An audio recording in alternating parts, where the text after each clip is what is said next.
Assalamualaikum warahmatullahi wabarakatuh. Anda rindu mendengarkan kajian-kajian dari ustadz-ustadz kita dari Aceh? Kunjungi channel YouTube Maulizul Akbar NAD. Subscribe, like, share, komen.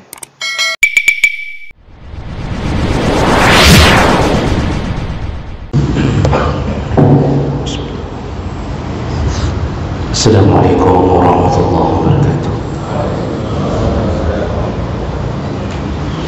Alhamdulillahi rabbil alamin. Wassalatu wassalamu ala nabiyyina wa sayyidina al-Mustafa Muhammadin wa ala alihi wa ashabihi ajma'in. Amma ba'd. Rabbi shrah li sadri wa yassir li amri wahlul 'uqdatam min lisani yafqahu qawli. Segala puji bagi Allah, kemudian salawat dan salam kepada Rasulullah, pada keluarga dan seluruh sahabat-sahabatnya. Bapak Ibu jemaah salat subuh yang Allah muliakan, insyaallah kita akan sambung pembahasan kita melalui kitab As-Sunan Al-Yawmiyah, yaitu tentang amalan-amalan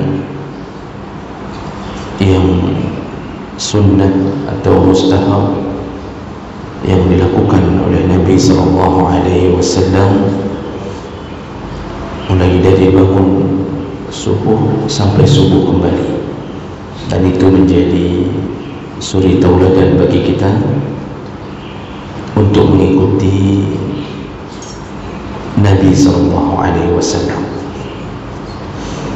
Nah, manfaat daripada mengikuti Nabi SAW di antaranya dengan taat pada apa yang dicontohkan oleh Nabi, maka bermakna taat kepada Allah Subhanahu wa taala. Allah mengatakan, in kuntum tuhibbun Allah fattabi'uni. Jadi Rasulullah mengatakan, seandainya engkau mencintai Allah, maka ikutilah aku. Ikuti aku ini dari semua perintah Nabi, meninggalkan larangan dari Nabi, serta meniru amal-amal yang baik, amal-amal yang sunnah dari Nabi SAW. Kemudian orang-orang yang suka dengan meniru kebiasaan hidup Nabi SAW dalam pekerjaan-pekerjaan yang sunnah, maka dia akan dicintai oleh Allah Subhanahu wa ta'ala. Rasulullah mengatakan dalam hadis Abi Hurairah, wa ma yazalu 'abdi yataqarrabu ilayya bin nawafil hatta uhibbah. Kata Allah dalam hadis kursi ini, seandainya seorang hamba senantiasa mendekatkan dirinya kepadaku dengan semua perbuatan-perbuatan yang disunnahkan, maka aku akan mencintainya. Fa iza ahbabtuhu, kalau aku sudah mencintainya, kuntu sam'ahu alladhi yasma' bihi wa basarahu alladhi yubsiru bihi wa yadahu allati yabtishu biha wa rijalahu allati yamshi biha. Kata Allah, semua gerakan atau pekerjaan tangannya, kakinya, pendengarannya, penglihatannya, semua di dalam bimbingan Allah Subhanahu wa taala. Jadi setiap keputusan yang dia ambil adalah keputusan dari Allah Subhanahu wa taala. Jadi tidak jadinya dia melangkah adalah hasil daripada bimbingan Allah. Itu orang kalau sudah dicintai Allah. Dan Nabi menyambung, Allah kembali menjamin, wa in sa'alani la'utiyannahu, lalu kalau dia meminta sesuatu dariku, ku kabulkan, pasti ku kabulkan. Wa la'in ista'azani la'u'izannahu, kalau dia memohon perlindungan dariku, pasti segera ku turunkan perlindungan itu. Nah, ini di antara kelebihan orang yang suka melakukan perkara-perkara yang disunnahkan oleh Nabi sallallahu alaihi wasallam. Jadi semua hidupnya dijamin berada di dalam bimbingan Allah. Kalau dia berdoa, dikabulkan Allah. Kalau dia sedang kesulitan, lalu dia memohon perlindungan dari Allah, memohon pertolongan Allah, maka pertolongan itu turun. Nah, jemaah dengan Allah Subhanahu wa taala. Baik, kita lihat apa saja yang hendaknya kita lakukan mulai dari bangun dari waktu salat subuh sampai kembali. Dan kita perlu ingat, Allah mengatakan wala tamutunna illa wa antum muslimun, janganlah engkau mati kecuali ketika engkau sedang melakukan kebiasaan-kebiasaan orang Islam. Nah, jadi kalau kita melakukan amalan ini secara istiqamah, pastinya diselangi dengan yang wajib, maka kemungkinan besar sekali kita akan mati dalam keadaan sedang melakukan amal saleh. Karena setiap waktu kita selingi dengan amal saleh yang kita dapatkan dari Nabi kita Muhammad sallallahu alaihi wasallam. Baik, apa saja yang perlu dilakukan mulai dari subuh. Jadi kemarin, minggu yang lalu kita sudah kabarkan kitab ini membagi pembahasan menjadi 7 pembahasan, yaitu yang pertama ma qabla al-fajri, apa saja yang dianjurkan, yang disunnahkan sebelum datangnya waktu fajar. Jadi sebelum datang waktu subuh, apa saja yang selayaknya kita lakukan atau menjelang waktu subuh. Yang pertama, ketika bangun tidur. Jadi kita mulai dari bangun tidur sebelum subuh. Yashusu fahu bisiwak, ay yudallikuhu bisiwak. Ketika bangun tidur, maka hendaknya seseorang melakukan siwak, yaitu sikat gigi. Hadis disebutkan dalam riwayat Bukhari Muslim dari Abu Huzaifah radhiyallahu anhu, qala kana an-nabi sallallahu alaihi wasallam idza qama min al-laili yashusu fahu bisiwak. Rasulullah kalau bangun tidur, artinya menjelang subuh, maka Rasulullah membersihkan mulutnya dengan cara bersiwak atau menyikat gigi. Jadi ini dilakukan karena kita sepanjang malam itu dalam keadaan menyimpan bau mulut. Jadi bersiwak ini, walaupun ada dalil yang menyebutkan sunnahnya memakai kayu siwak, namun pada dasarnya tujuan daripada bersiwak adalah menghilangkan bau mulut. Mungkin kita hari ini membayangkan bersiwak itu yang penting sikat, nggak penting hilang bau mulut. Nah, itu salah. Sehingga ada kebiasaan yang salah, yaitu ketika orang bersiwak memakai kayu siwak, tetapi bau mulutnya tidak hilang, malah kayu siwaknya yang bertambah bau. Jadi itu salah tujuan, karena tujuan daripada sikat gigi menghilangkan bau mulut. Makanya ketika bangun itu boleh saja melakukan siwak tidak di kamar mandi. Jadi ada sikat langsung di kamar. Dulu kan nggak ada gaya hidup seperti hari ini. Di kamar mandi ada toiletnya, ada obat untuk seperti Pepsodent, itu pasta gigi itu nggak ada. Nah, Nabi ketika bangun tidur, kebiasaan Nabi adalah melakukan tahajud dulu. Maka disebutkan dalam riwayat yang lain, kana Rasulullah sallallahu alaihi wasallam idza qama liyatahajjada yashusu fahu bisiwak. Rasulullah kapan pun bangun, sepertiga malam pun dia bangun, tidak lupa beliau membersihkan mulutnya dengan siwak. Jadi mungkin bayangan kita Rasulullah kamar mandi dulu, tidak. Beliau langsung menyikat giginya di awal bangun. Walaupun bangun itu bangun di sepertiga malam untuk tahajud. Dan ini kebiasaan hidup Rasulullah. Makruh hukumnya bergadang kalau tidak ada perlunya.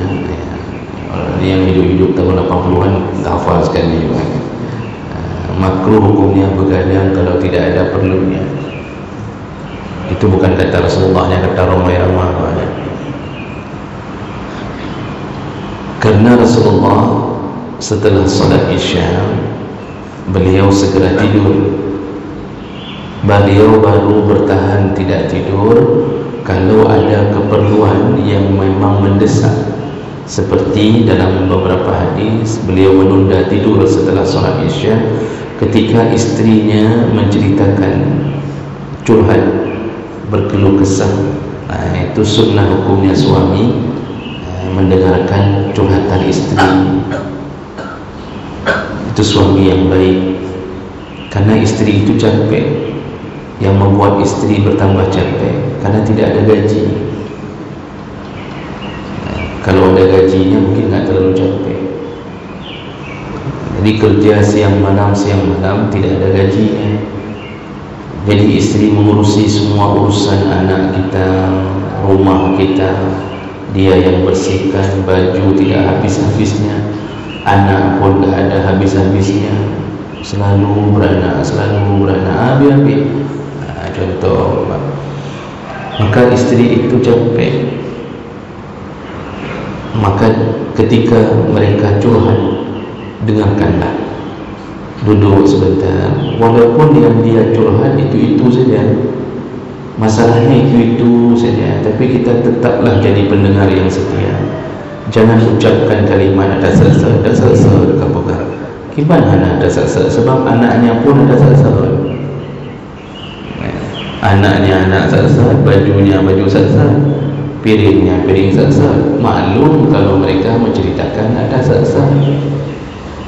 Jadi jangan bentak istri, nggak usah cerita-cerita. Tampung semua kelelahan itu baik. Itu suami yang baik.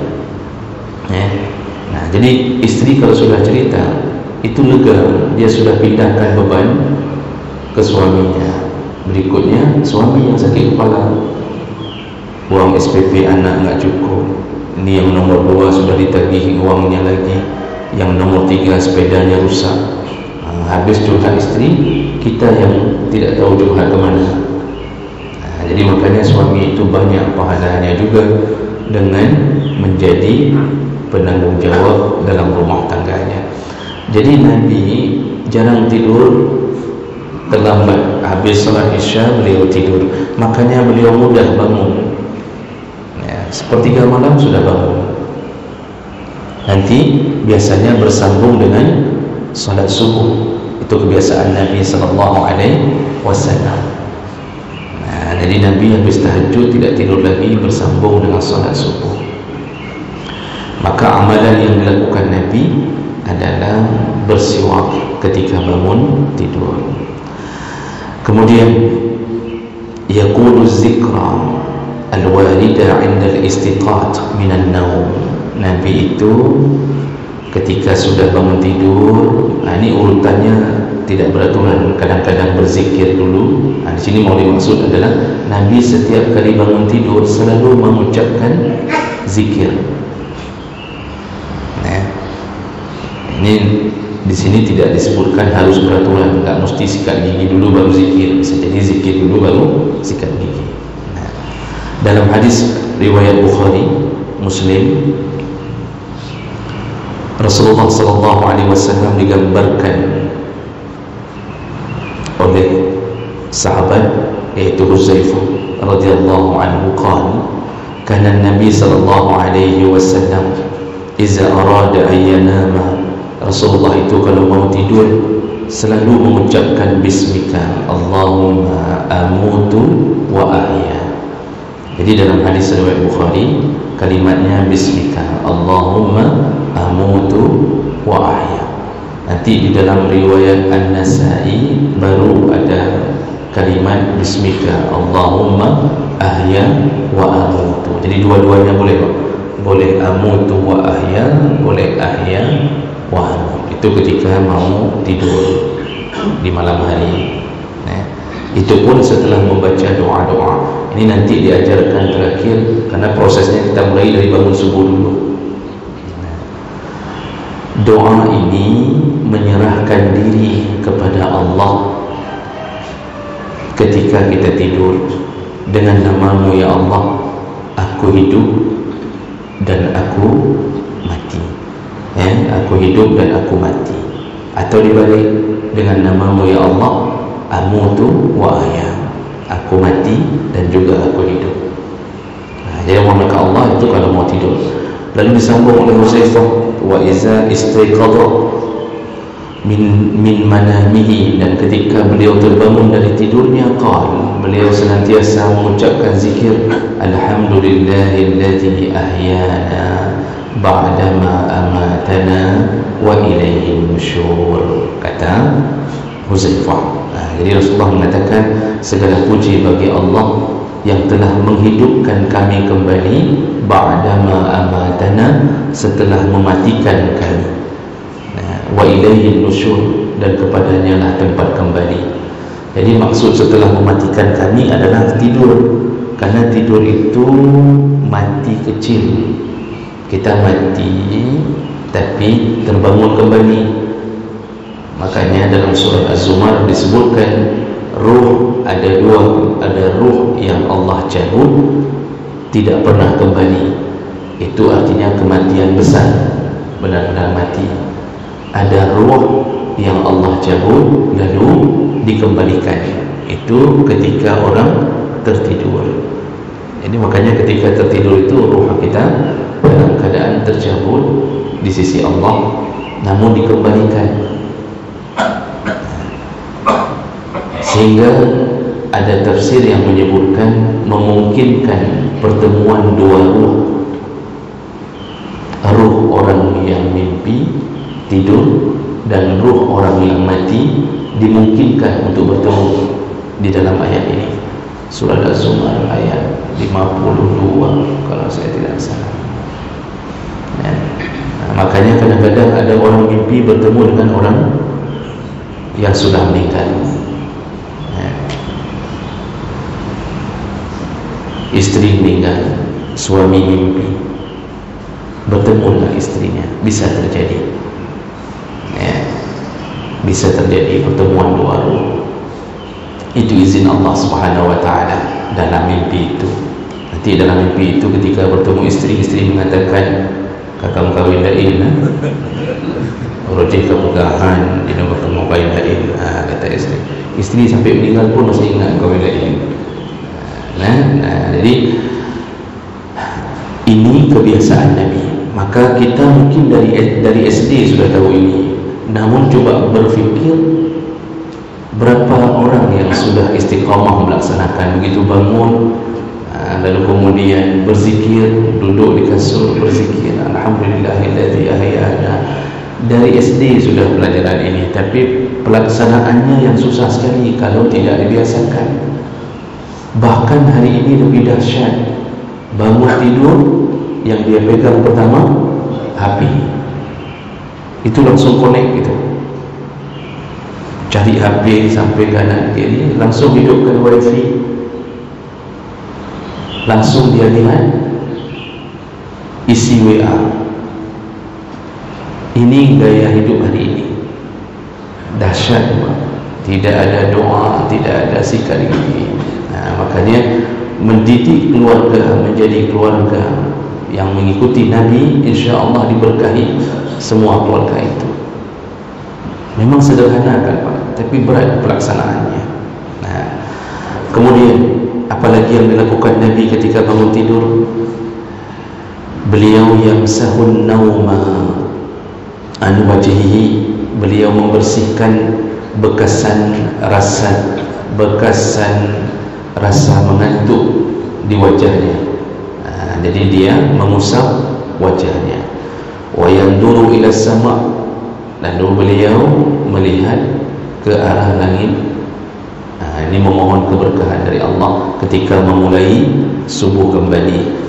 Lalu wa yaqra'ul ayatil 'ashr al-akhirah min surati ahli Imran. Lalu beliau membaca 10 ayat terakhir dari surat ahli Imran.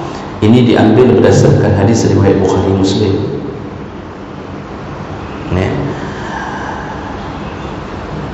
Dari Ibnu Abbas radhiyallahu anhu, annahu bata lailatan 'inda Maimunah zaujin Nabi wa hiya khalatuhu. Jadi hadis dari Ibnu Abbas ketika bermalam di rumah makciknya, yaitu Maimunah. Sedangkan Maimunah istri Nabi, jadi Nabi menikah dengan makciknya Ibnu Abbas. Pada suatu malam Ibnu Abbas datang bersilaturahim ke rumah makciknya ini, dan beliau tidur di situ. Maka Ibnu Abbas berkata, "Fazataja'tu fi 'ardil wisada wa taja'a Rasulullah sallallahu alaihi wasallam wa ahluhu fi tuliha." Karena rumah Rasulullah dengan Maimunah rumah yang kecil, sempit, Ibnu Abbas tidur di satu sisi, Rasulullah tidur di sisi yang lain. Jadi digambarkan di sini masih berdekatan tempat tidurnya. Jadi memang dulu gaya hidup sederhana sekali. Di rumah Rasulullah bersama Aisyah yang di samping masjid Nabi, sketsa rumah yang telah dibuat miniaturnya sebelum rumah itu dibongkar. Itu begitu sederhananya, sangat-sangat sederhana. Jadi cuma ada satu bilik tidur, kemudian langsung ruang tamu menyambut para tamu yang datang untuk berdiskusi dengan Rasulullah. Kamar mandi tidak ada, yang ada cuma tempayan baskom bejana untuk meletakkan air. Jadi Nabi kalau mandi ya di situ, dalam baskom itu, dalam bejana itu. Makanya tersebutlah hadis tentang Rasulullah mandi dengan cara mandi di dalam bejana tersebut. Begitu gaya hidup Nabi. Kalau WC nggak ada. WC Nabi itu di padang pasir. Jadi kalau mau buang hajat ke tengah padang pasir, jauh, lalu ditutup dengan kurma, ditutup dengan pelepah-pelepah kurma, baru Nabi buang hajat. Begitu dalam beberapa riwayat disebutkan. Sahabat begitu juga hidupnya. Jadi yang gaya buat WC dulu belum ada. WC nggak dibuat dalam rumah. Kita dengan gaya kehidupan modern hari ini, WC bahkan di dalam kamar. Dekat, hidup kita makin ke depan makin dekat dengan WC. Jadi semakin maju semakin dekat dengan WC. Aneh kan Pak? Biasa orang semakin maju semakin menjauhkan diri dari WC kan? Tapi kita tidak. Semakin maju cara berfikir, itu sudah ada macam-macam teknologi, hidup semakin nempel dengan WC. Dulu masa Nabi di padang pasir, enggak di belakang rumah pun, jauh ke sana. Berikutnya muncul budaya di belakang rumah. Dulu kita tahun 70-an kan di belakang rumah WC. Di rumah, doa ke dia di rumah. Enggak dalam rumah. Tahun 90-an mulai ada yang buat di dalam rumah. Tapi di belakang, posisinya di dapur. Tahun 2000-an gaya orang mendesain rumah itu WC sudah masuk ke ruang tamu. Jadi tamu sedang bertamu bicara, tiba-tiba di dalam ada bunyi cerong, bunyi kurung, bunyi ada yang mencret begitu juga. Itu didengarkan oleh tamu semuanya di tengah-tengah rumah. Di atas 2000-an gaya hidup sudah mulai memasukkan WC ke dalam kamar. Jadi langsung kamar situ ada WC. Sebenarnya ada unsur kemakruhan, karena kita keluar dari WC kadang-kadang langsung menginjak lantai kamar. Di situ kita ganti pakaian, mau solat, terinjak lagi bekasan-bekasan. Jadi sudah seperti WC. Kamar itu juga sudah seperti WC, karena dari WC nggak ada jeda, langsung di lantai kamar. Oh, kita bisa jaga, anak kita belum tentu bisa jaga. Ada hidungi, anak iraki, langsung wik dalam kamar. Datang kita wudu, injak lagi tempat itu. Mungkin tahun 2030 WC langsung di bawah kasur. Jadi kalau mau doa buat kasur dunia bisa jadi begitu. Nah ini gaya hidup. Makanya Nabi SAW rumahnya sederhana, kecil. Kata Ibnu Abbas, dia tidur di situ malam itu. Fanama Rasulullah SAW, Rasulullah juga tidur. Hatta iza intasafa al-lail, ketika sudah berada di tengah malam, atau qablahu biqalil atau ba'dahu biqalil. Jadi Ibnu Abbas menceritakan Rasulullah itu kalau sudah di tengah malam, masuk tengah malam itu hampir menjelang sepertiga malam, jam-jam 2 dan jam 3, Rasulullah istaiqadha. Rasulullah terbangun. Fajalasa, aku melihat, kata Ibnu Abbas, Rasulullah duduk. Jadi beliau ketika bangun, beliau duduk di ranjang. Jadi enggak langsung begitu bangun langsung terkepak aja. Kadang-kadang kan ada orang yang ketika bangun langsung terloncat, langsung kamar mandi kan, gitu kan. Rasulullah ternyata diceritakan oleh Ibnu Abbas dalam hadis sahih ini, beliau terduduk, bangun duduk di ranjang, duduk di kasurnya. Lalu kemudian yamsahun nauma an wajhihi, beliau menyapu wajahnya. Jadi setiap kali bangun tidur beliau usap wajahnya, diusap wajahnya, biadihi, dengan tangannya. Nah, ini tujuan mengusap ini nanti dalam syarah hadisnya disebutkan menghilangkan bekasan-bekasan kantuk dari wajah. Nah, termasuklah di upi kita kan mengupi-upi tahi mata ni kita bersihkan. Ini sunnah. Bangun tidur tu usap wajah, bersihkan dulu ini.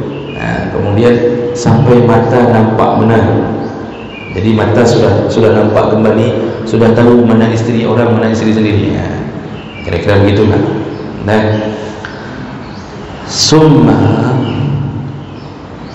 qara'a al-ashra al-ayat al-khawatim min surati Ali Imran. Nah, ini yang paling jarang kita lakukan. Rasulullah sering membaca 10 ayat terakhir dari surat Ali Imran. Nah, 10 ayat terakhir dari surat Ali Imran, yaitu inna fi khalqis samawati wal ardi wa ikhtilafil laili wan nahar la ayatin li ulil albab alladzina yazkuruna Allah qiyaman wa qu'udan, dan seterusnya. Itu bacaan Nabi ketika bangun tidur. Nah, lalu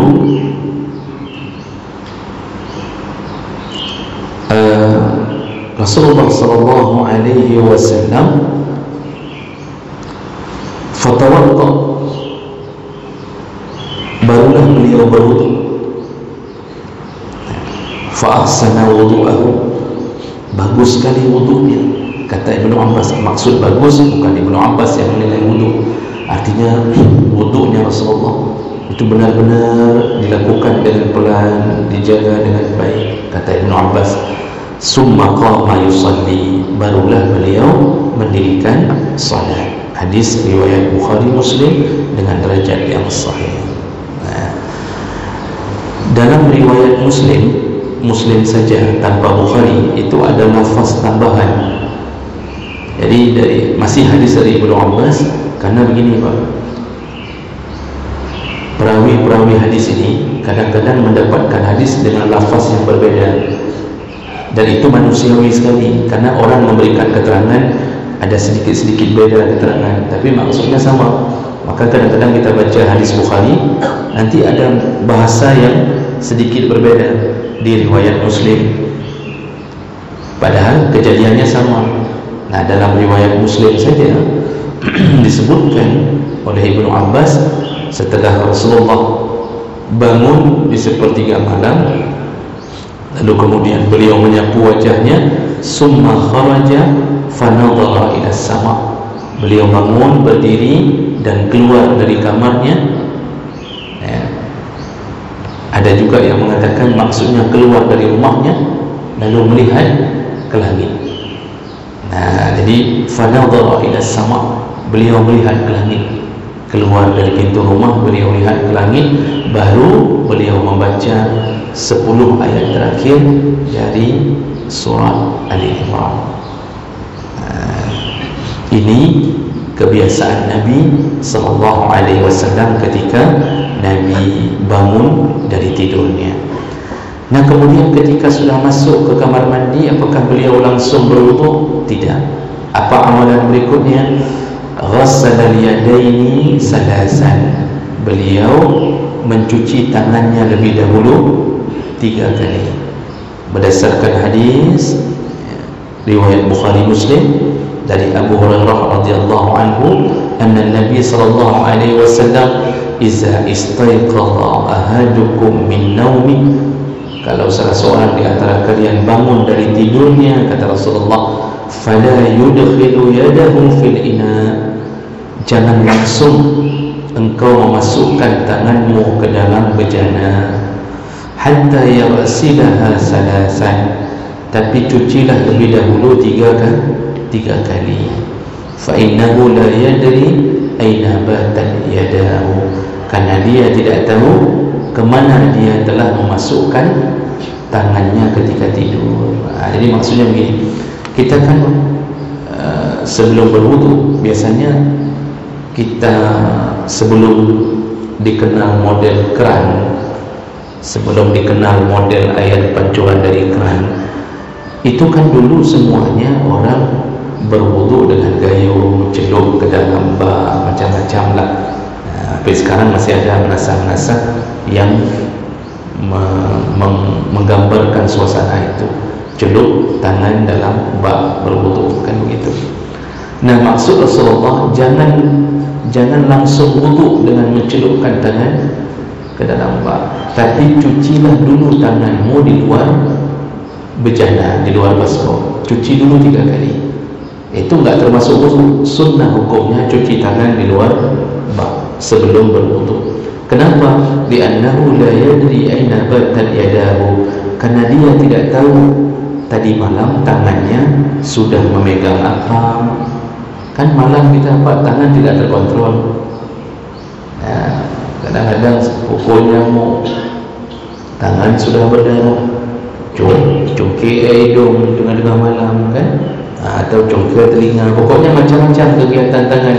Ada yang garuk kurap sepanjang malam, garuk kurap, macam-macam. Jadi tangan ini sudah macam-macam kegiatan di tengah malam. Makanya sebelum berwudu, cucilah lebih dahulu tanganmu, kata Rasulullah. Sebenarnya kalau Rasulullah sudah mengatakan itu tidak mesti bagi mereka yang model model berwuduk dengan baskom atau bak. Yang berwuduk dengan keran pun sunnah melakukan itu. Kenapa? Karena Nabi dulu memang tidak memperkenalkan model keran. Tapi yang dimaksud Nabi, waktu wuduk tangan ini sudah bersih, jadi jangan cuci najis langsung dengan wuduk,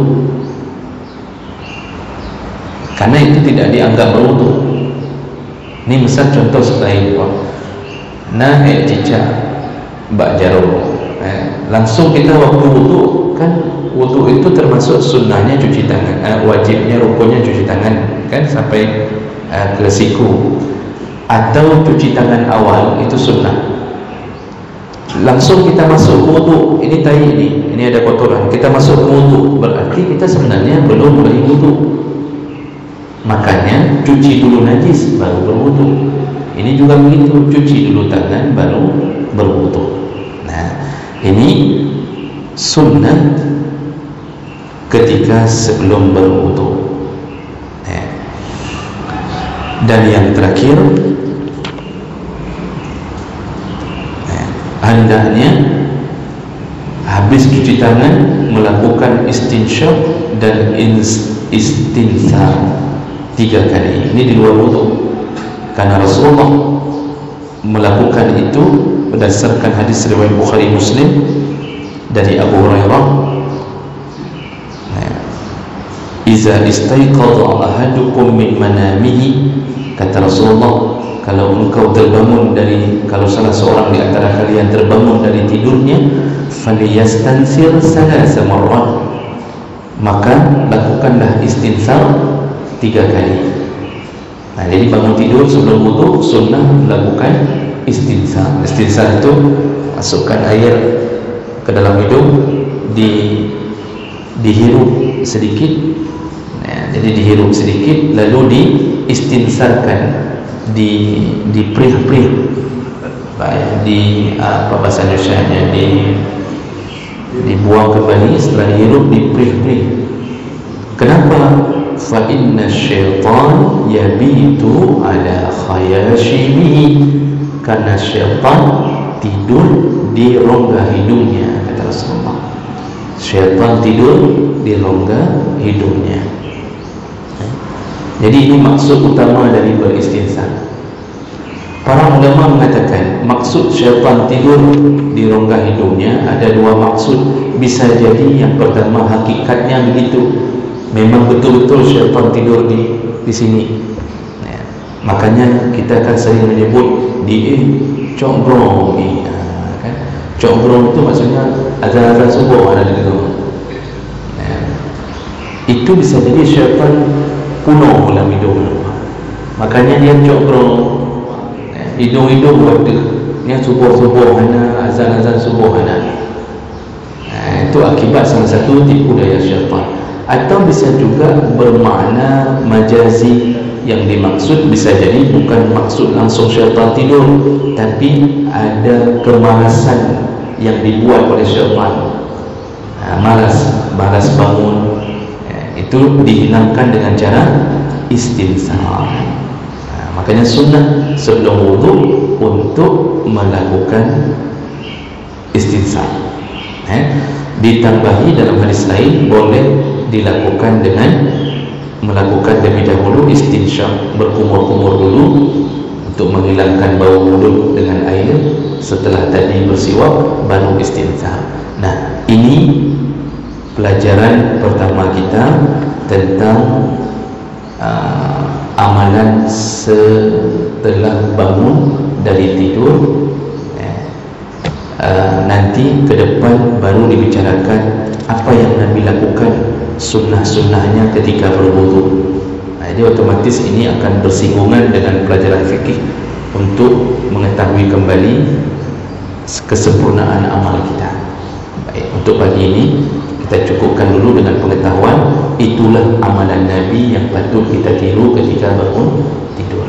Saya rasa karena waktu di antara bapa ada yang harus melanjutkan pekerjaan, kita cukupkan. InsyaAllah kita bertemu kembali, kita sambung kembali, kita habiskan satu kitab ini. Semoga bermanfaat untuk hari-hari kita.